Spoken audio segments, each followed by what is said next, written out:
Good morning, Mr. Hernandez. Hey, good morning. Thank you for your interest in the Arizona Game and Fish Commission position.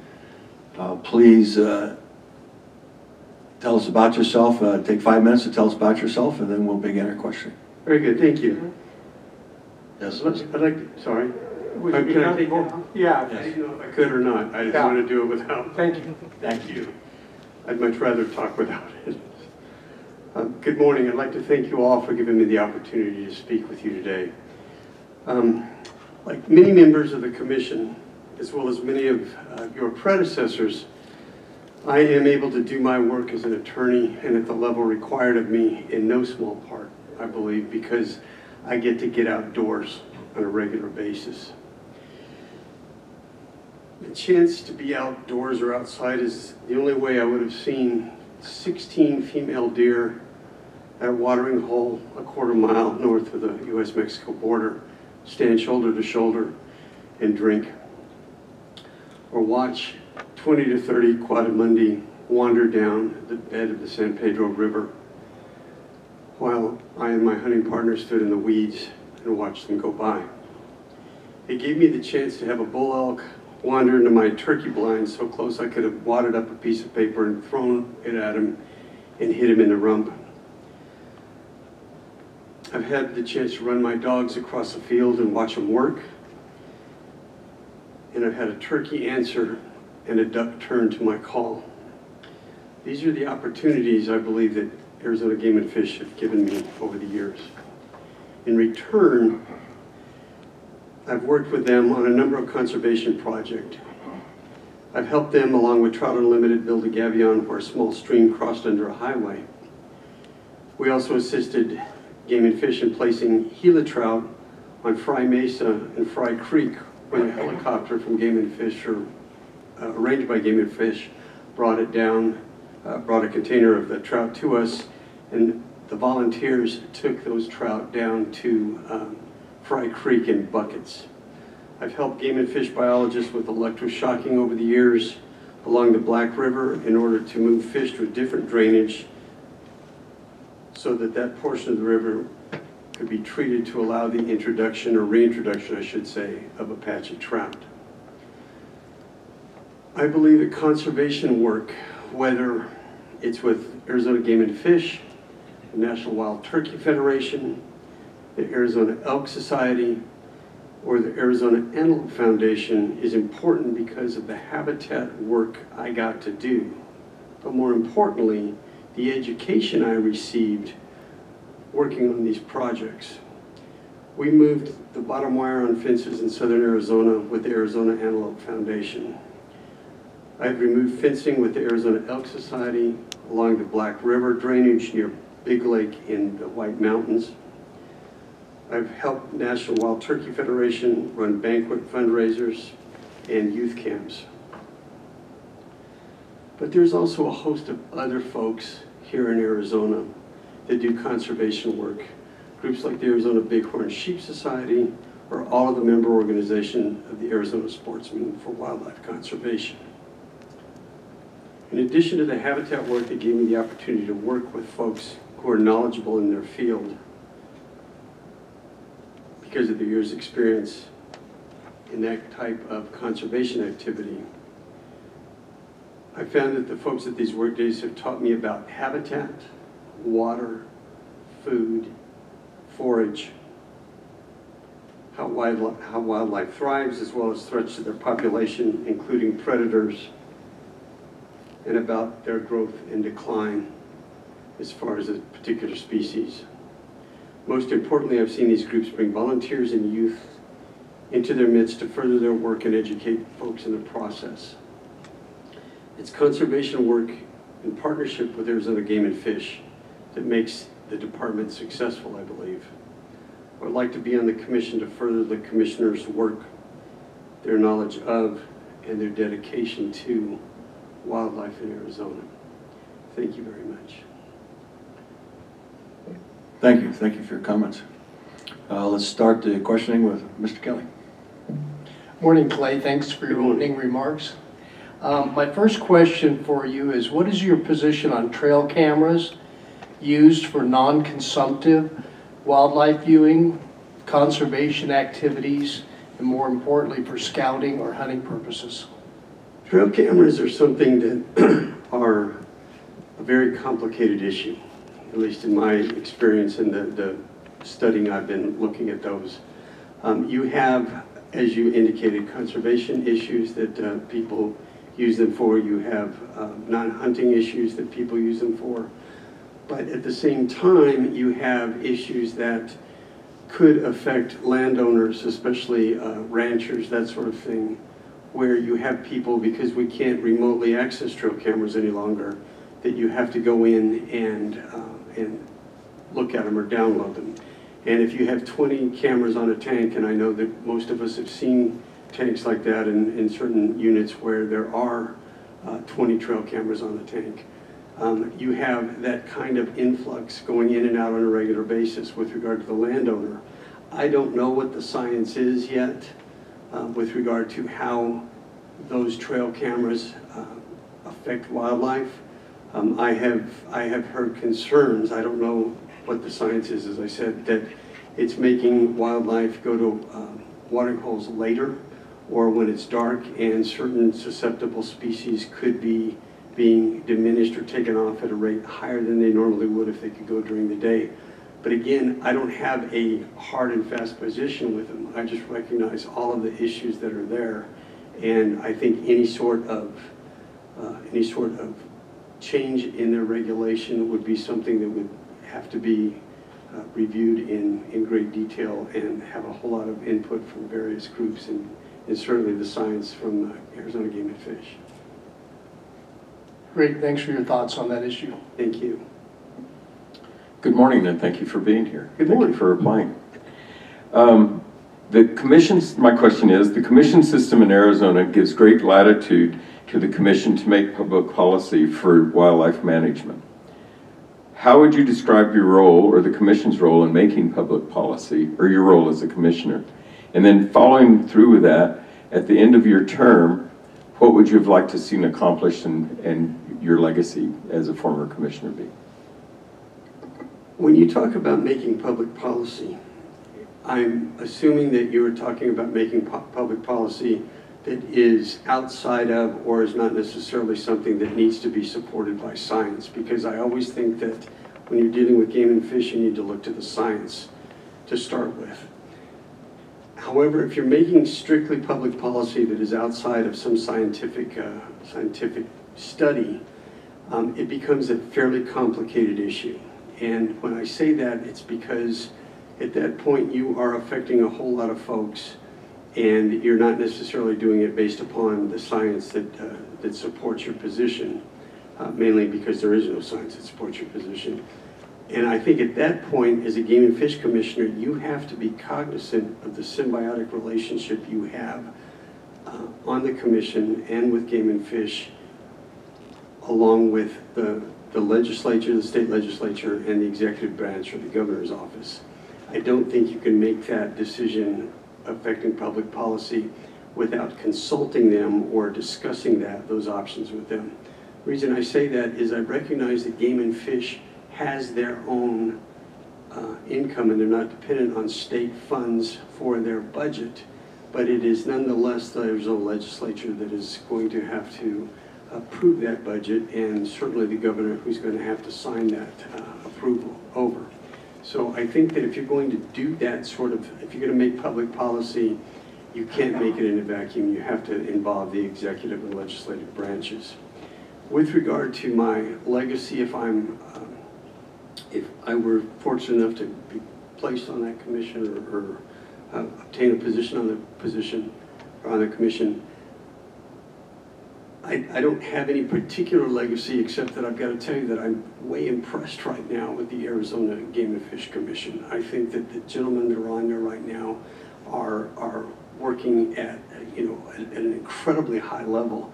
And what I think I would have to say is that they, at the end of 5 years, they could look at it and go, you know what, you learned the job and you contributed.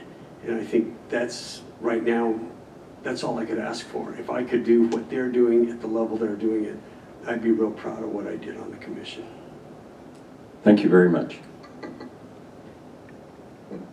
Mr. Caputo, please tell us what you believe to be the two most important issues that will face the Arizona Game and Fish Department in the next 5 years.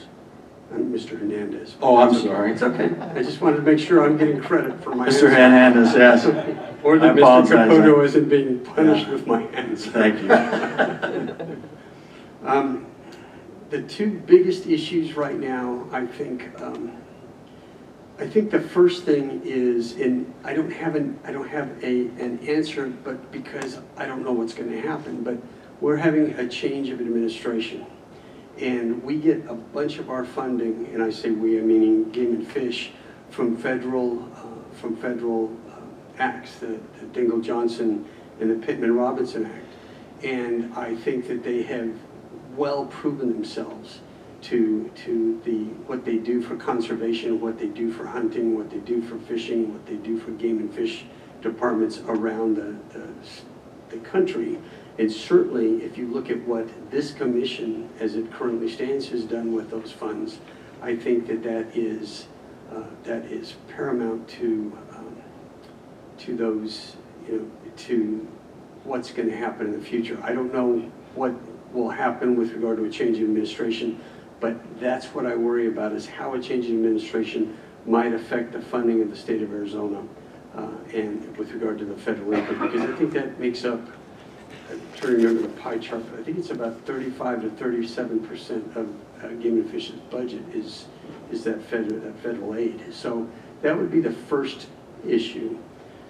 The second issue, I continue to think would have to be habitat. And that would be because of the influx of folks living in Arizona, the people that continue to come, the fact that we're in a drought right now, and I don't think you can look at habitat without considering water, whether it's rainfall or the drink stations for wildlife that we put up, things of that nature. I think that the habitat would be my second concern with regard to how do we best manage that for the benefit of the fish and the wildlife. Thank you, Mr. Hernandez. A major key to having an effective 5-member commission is having every member attend and participate at every meeting. Given your current occupation and other obligations, are you able to fulfill the tremendous commitment of time to serve on the commission? I would tell you yes, and I'll tell you why. And I was telling my wife on the way up here, it's not just the day of the commission meeting or the conferences that you have as you're going along, but it's also the binders that I understand are this thick for every meeting. But the answer is yes. That's not a short meeting. Yes, sir. Yes, sir, exactly. I will tell you that I have spent probably the last 10 years building the firm that I'm the senior partner in. I have several lawyers that are younger than I and whip smart, incredibly intelligent folks that I've spent a long time and energy getting them to the position that they are in today, and I'm extremely proud of their ability. Because of that, I think I do have the time now to dedicate to this, but I will also tell you, as I'm sure all of us have, calendaring is everything.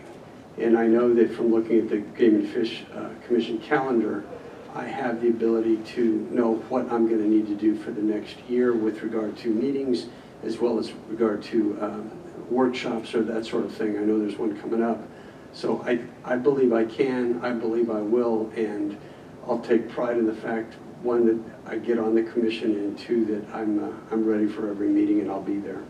The other thing I'd tell you is I've done cases around the country in probably 23 states, and I will tell you, to a court, whether it's federal or state court, anytime we've talked about a court date and I said, I'm sorry, but I've got an elk hunt that week, or I have a turkey camp that I'm trying to, that I volunteered to participate in, I have never had a prosecutor or ever had a judge say, too bad, Mr. Hernandez, you get yourself back here to do that.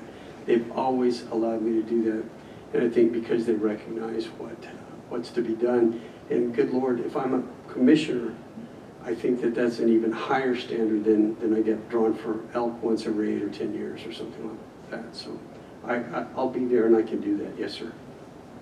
Thank you. Mr. Kelly? Mr. Hernandez, my second question for you is, what do you consider to be your most valuable assets that you could use to be an effective commissioner? Is it your professional experience, training, time spent outdoors as an outdoorsman, or something else? I'd say it's two of those. I would say it's my training and my time spent outdoors. My training because in fact, I read that national, or the North American Wildlife Model for Conservation. I read that entire book. And I was telling my wife that this is a book that doesn't tell you it's black and white. It tells you about all the permutations of the conservation work, or the conservation thought process around the country and its history. And that's what you're taught as a lawyer. You're not taught black and white. You're taught all the different shades of gray and white and beige and things of that nature. So I think you need to bring that to the commission, because you have to see, as we talked about in your first question, all of the different issues, or all of the different sides, if you will, to any particular issue. The time outdoors is something, one, because of what I told you about how important and how precious it is to me, but it also has shown me how things work and what goes on when you're outdoors, and what are faced by hunters, by anglers, by game and fish enforcement officers, by the folks that are trying to determine hunting seasons or the levels of game or fish in that particular unit or area. I think that it is that as well for me that would be that. And I know I'm not picking one, I apologize, but I think it would be those two in answer to your question. Great, thanks for your thoughts on that question. Thank you. Thank you. Kind of piggybacking on Mr. Kelly's question is, we're interviewing 3 candidates. We have to send a minimum 2 names to the governor. What separates you from the other candidates, and why should you be one of the names we sent forward to the governor?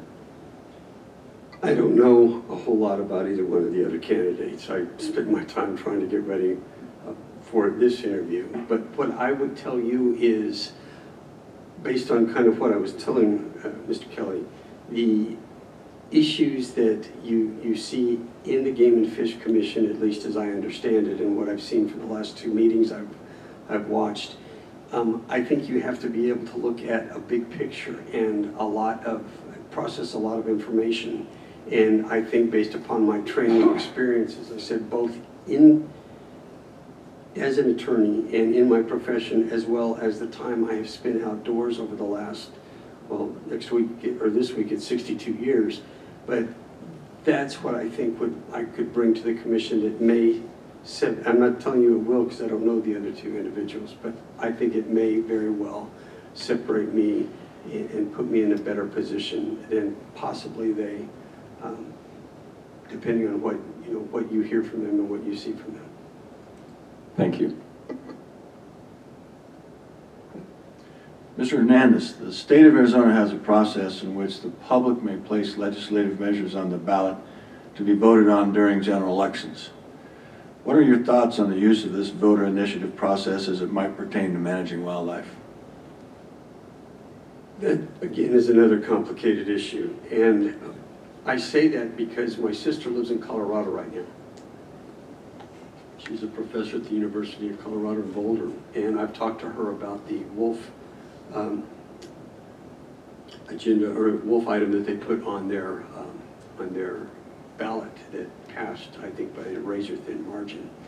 But my understanding from talking to folks in wildlife is that when you do that sort of thing, you are ignoring what the commission does and what the folks at Game and Fish do, as well as a number of other, both federal as well as potentially other state commissions are involved in as far as research goes. I know that when they reintroduced wolves into Yellowstone National Park, there was There were studies that had been going on for something along the lines of 25 years without wolves, just about other predators and things of that nature that had given them a whole bunch of really good information.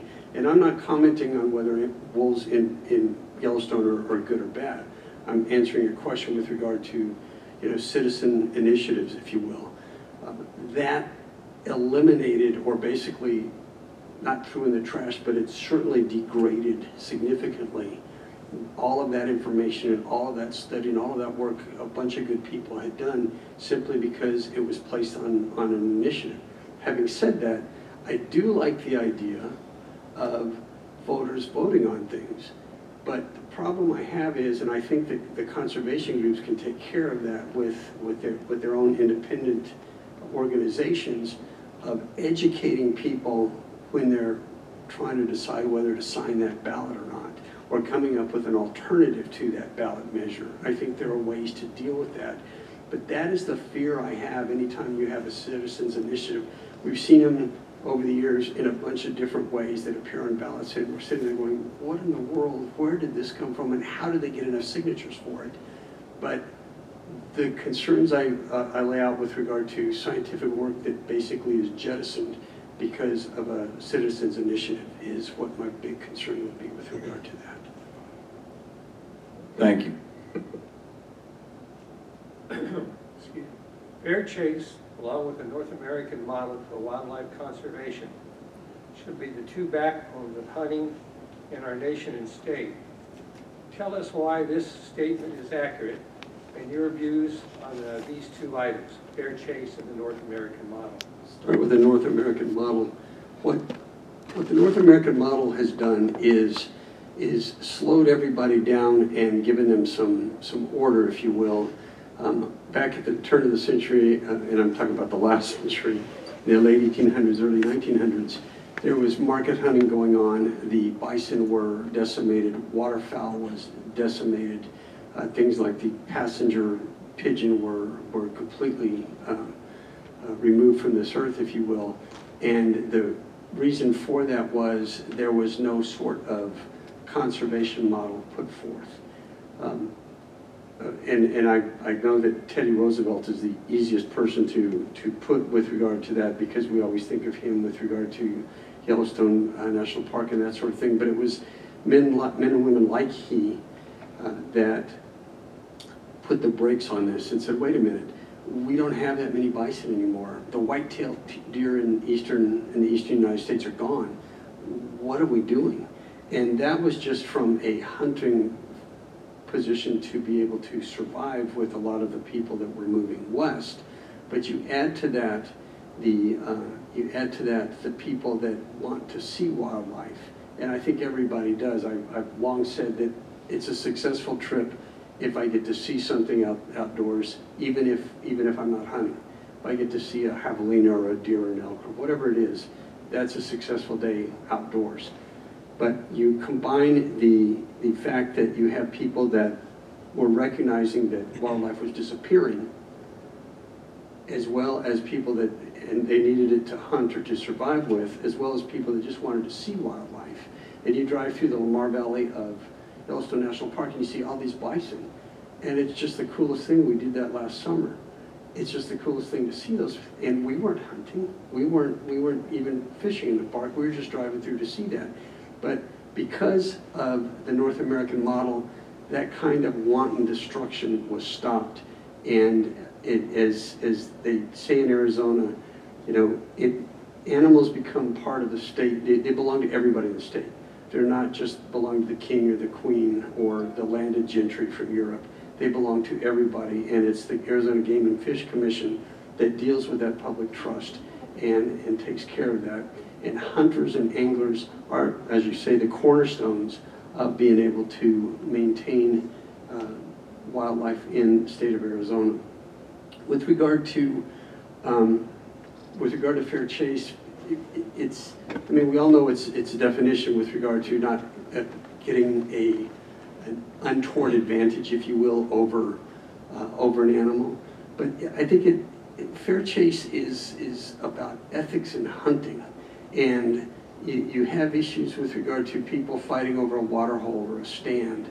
you have things of that nature, or taking every fish out of a hole at the bottom of a little waterfall like there is at on Fry Creek, right there where it comes into Fry Mesa Reservoir. You leave those fish there. You leave the bird. You take 3 out of a covey and you move on, because it's going to be a cold night. You don't need to decimate that. It is ethics within hunting that I think put fair chase into, or the backbone, if you will, of fair chase. There are people that are big proponents of long-range shooting, and that is something that maybe is going to happen within the department in the years to come. How to deal with that? Just because you can shoot something at 800, 900, or 1,000 yards doesn't mean that you need to. What my concern is a lot of times is, are we hunting, or are we calling in an artillery strike, if you will, at those kind of ranges? There are all sorts of issues with regard to fair chase. 20 years ago, or 40 years ago, 50 years ago, when I started hunting, we didn't have drones. We didn't have the ability to put something up in the air with a 12-year-old and have them go looking for miles on end with regard to that.